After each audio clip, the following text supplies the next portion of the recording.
What's the biggest mistake that you made in the first 1 year, 2 years then?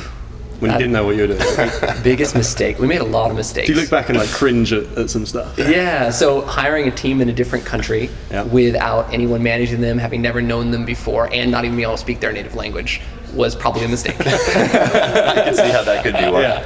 And then we made the second mistake of not managing them very closely, not holding them to deadlines, and eventually the product didn't get delivered at all. And so then we had to code it ourselves. Right. Which, yeah, that was challenging.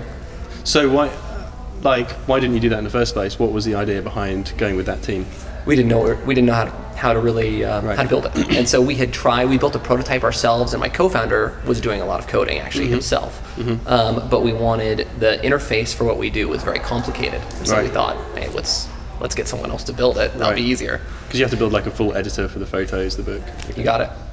Yeah. So how about for you guys? What was the biggest mistake? Oh gosh, biggest mistake.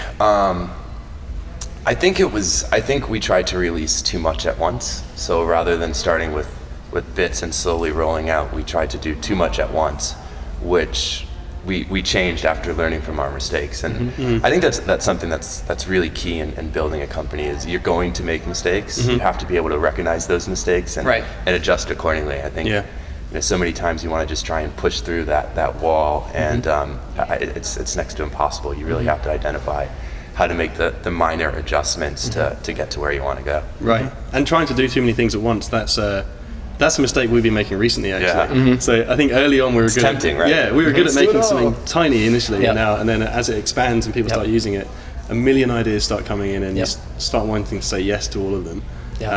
So definitely, we found that, and it's good to hear that you've said no, because saying no is the hardest thing. Where do you take the feedback from the most that actually causes you to make adjustments? Is it outside investors? Is it advisors? Or is it the core users?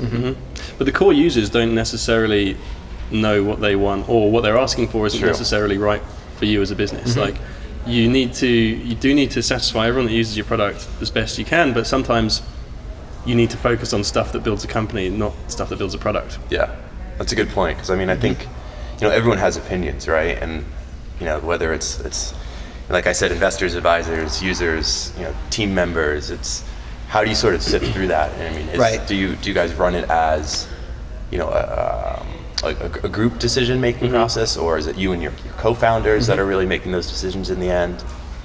I think that's like I haven't sorted this out. I haven't got the answer, right? But I think it's if you've got a decent vision and you've got a shared vision among everyone on the team, then as a team, hopefully you'll come to a similar decision, right? Sure. You're always going to argue about stuff, and one of the things I found is startups have a lot of arguments, right? You always good-natured normally, but you have a lot of disagreement about what you're building, and deciding what you're building is the difficult thing. So if you have a good idea of where you're going, that will hopefully lead you to make the right decisions, and you're not just going to build every power user feature which is going to lead to a product that is because you have those users, right? You have those passionate users who are like, I want this, and if you built all of those, you'd just be making, I don't know, Microsoft Office or something.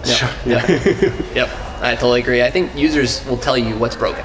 So if they're saying this thing is not working, or this is way too hard, and you hear that a lot, then okay, you probably should listen. But they're not going to tell you what they are really looking for in the future, or what's going to help you get 1 million more users. And I think that's the challenge. You talk to your board, you talk to your advisors, you talk to your co-founder, and you're going to end up having opportunities in this direction, and this direction, and this direction, and this direction, and that direction. And then you have to choose, okay, what do we do? And I think it becomes really tempting just to spin around and do a little bit here, a little bit there, a little bit there, and then you don't end up with anything. If you look at something like Facebook's newsfeed, that's a feature that no one was asking for. And then they launched it, and everyone hated it and complained about it. And it's probably been the biggest driver of all their growth, and I don't know where they would be if they hadn't done that feature.